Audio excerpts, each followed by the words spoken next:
There are 42,000 McDonald's all over the world, and that's in 119 countries that they're serving. And over the next several years, they plan to add another 9,000 McDonald's locations. And getting hired there is actually pretty competitive, but it's about to be a lot less competitive for you, because in today's video, I'm going to give you some of the actual interview questions they ask in the McDonald's interview, and I'm going to teach you from a recruiter's perspective exactly what you need to say to stand out as the best candidate and increase the likelihood of you getting a job offer. Now, this is video 1 in a 5-part series. So at the very end of this video, and make sure you watch to the end, I'm gonna tee up the link to the second video right on the screen. That way you can move seamlessly from this video to the next.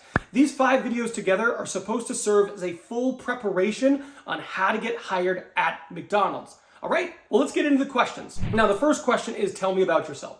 This is like a classic question that a lot of companies are going to ask in the interview because it's a good icebreaker and it's a good way for them to get to know you and just kind of ease into the interview process in general. Now, what you want to say specifically when you are answering this question isn't your life story, but rather you want to briefly go over your experiences, you know, what you've done, the jobs you've held, starting from, a little bit older, going to most recent, and then you want to end with why that has positioned you to be a great candidate for this job. This isn't cataloging what you've done. It is a commercial for you. So you could say something along the lines of, well, I started my career in hospitality working at this company. I was a server for 2 years. From there, I moved into this role where I worked the register, and I was in that role for another 3 years. And over that time, what I really learned is I enjoyed helping people, and I liked the industry. I liked making sure that people had a great meal and blah, blah, blah. And I feel like that could make me a great fit for this role right here. Something like that, right? You're walking them through your experiences. You're talking about why you are a fit for this industry as a general, and then why this role is a good fit for you. If they then press with, well, tell me a little bit about you personally, then feel free to tell them a little bit about who you are, family, etc. You can certainly do that. Most of the time, though, they're looking for, tell me about what you've done in your career and why you're a good fit for this job. It should take you no more than 90 seconds. Depending on how long your career is, it might take you a little bit less. But remember, it's important to be succinct. All right, let's go to the next question. The next question is, how would you ensure that customers have a positive experience while visiting McDonald's? And this is a really great question. And from my perspective, what I think makes sense to convey is you want to let them know that it is really important that you greet them, you are friendly, attentive, and make sure they have a great experience with whatever you were doing in the process, right? If you were at a cash register, obviously that's a big part of it. If you're making food, you have a little bit less to do with their individual experience, but obviously you can contribute by being fast, efficient, and doing a good job. So let's just say you're interviewing for like something where you have customer interaction. Your answer might sound something like this. Well, that's a really great question. And I think for me, in my experience, what I've always found when it comes to making sure customers have a great experience is they want to be greeted, and they want to be greeted promptly. When they come in, they want to be recognized that they're coming in. It's important to be incredibly friendly. So you're smiling, you're looking them in the eye, you're listening, you're asking them how they're doing, and then you need to follow through with the task effectively. So you want to be efficient, you want to take down everything you're saying, you want to make sure you do a good job getting it right, and then thank them for their purchase. And I think just having that type of attitude, being welcoming, being engaging, and being efficient, I'd be able to provide customers with a great customer experience. There you go. Saying something like that will make you come off as an absolutely great candidate. Let's go to the next one. Hey, brief break here. If you really want to be the best candidate possible, I mean top 5% candidates of everybody interviewing, I want you to go down into the description box. That first link, that is a link to my full interview prep guide. That prep guide has 25 videos that I made specifically to prepare you to nail every interview you have for the rest of your life. I also have templates in there you can use to message hiring managers and recruiters, and I go through several different exercises that will help you tell your story in a way that'll make you appear as the most attractive candidate possible. And for a limited time only, if you use the code McDonald's, you will get 50% off. The next question is, how do you handle stress and pressure in a fast-paced environment?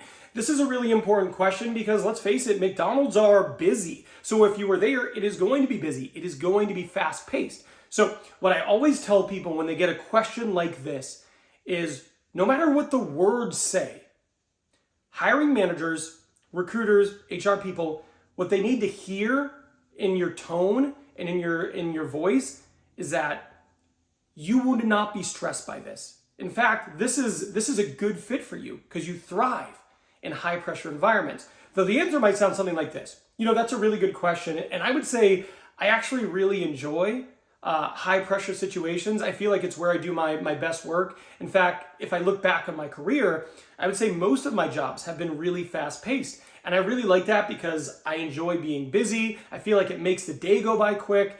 And I just find that I thrive in that environment where you keep things moving. So I really enjoy it. So for me, I would say it's not something I need to prepare for. I would say that's where I function best.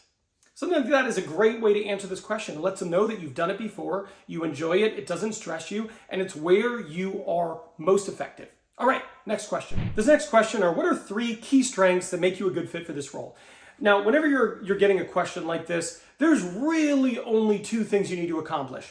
The first, you need to have 3 strengths. They asked you for 3, you need 3. Second, those 3 key strengths, they need to be related to the functions of the job. If they're not, it doesn't work. Like if you were interviewing for an accountant role and you said, well, my best strength is I'm a great public speaker. That has nothing to do with accounting. That would not make you a good accountant. So whatever your role is that you're interviewing for, make sure that you think about different skills that would make you effective in that role. And that's what you want to say. This next question is, how would you handle a customer complaint about an incorrect order or delayed serving? So basically a customer is upset, right? How are you going to handle it? It's really important to answer this question effectively because McDonald's serves a ton of people. It's inevitable that some people are going to be upset because they had to wait or an order was incorrect. So when you're answering this, it's important to show that you would not be shaken by that and you would handle it in an appropriate way. What does an appropriate way look like? I think it might sound something like this. That's a really good question. And I think, this is something I've experienced being in hospitality in the past. And to me, the most important thing is you understand the customer isn't mad at you. They're upset at the situation. So don't take it personally. But it's important to make sure they feel seen and heard, apologize. I'm so sorry that happened. Let me fix that for you. And then you work hard to resolve it. If it's something you can do personally, try to resolve it as quickly as possible. Or if you need help and you need to elevate it to a manager, you go and get your manager, let them know what happened, and make sure you can help assist them to rectify the situation. So for me, it is all about attitude. Understand that they're upset, make sure they feel seen and heard, be courteous, empathetic, and help resolve the situation for them. And there you go. If you say that, you're going to crush it. They're going to be like, that's an amazing answer. The next question is, how well do you take feedback from your mistakes? Give me an example.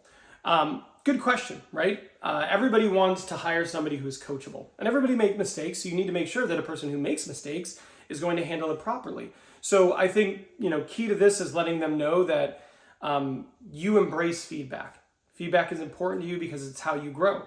And then you want to have an example in the past of sharing a time where, you got feedback from a boss and, it can't be anything like too bad. Like you don't want to make a huge mistake, right? Like a mistake where they're worried about hiring you, but like an average mistake anyone would make, and walk them through how, you had a mistake, your boss approached you, you listened to it, you thanked them, and you changed how you operated to make sure you wouldn't make that mistake again.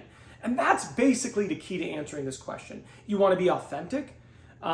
It's okay to make mistakes, but it might sound something like this. That's a really good question. For me, one, I love getting feedback because feedback is, a way for me to improve. I truly believe in always working to become better at whatever you're doing. And one of the best ways to do that is getting feedback from someone who is more experienced than you. When I was working at my last job, I realized that I didn't follow a process, etc. So my boss came to me and they let me know.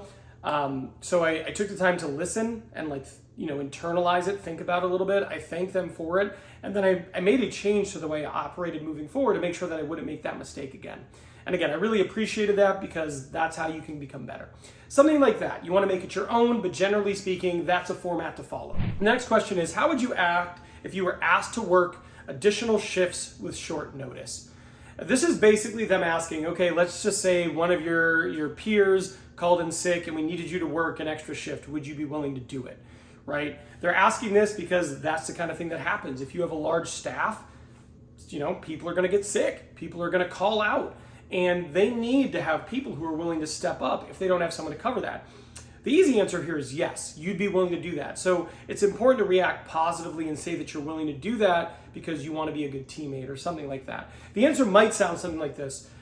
That's something that I've done in the past. And, my general feeling towards this is I'm always willing to do what it takes to help the team. I know that there are circumstances in which people intended on coming in, but for whatever reason, they're not able to. So I'm always willing to step up and do that. I don't mind, taking on the extra work, and I like being able to help my team. Something like that. But you have to be convincing, you want to be positive, and they can't sense any hesitation. Because if they sense hesitation, they'll probably think, yeah, they don't really feel that way. They're just saying it because it's what I want to hear in an interview. So make sure that you say it in a way that is believable.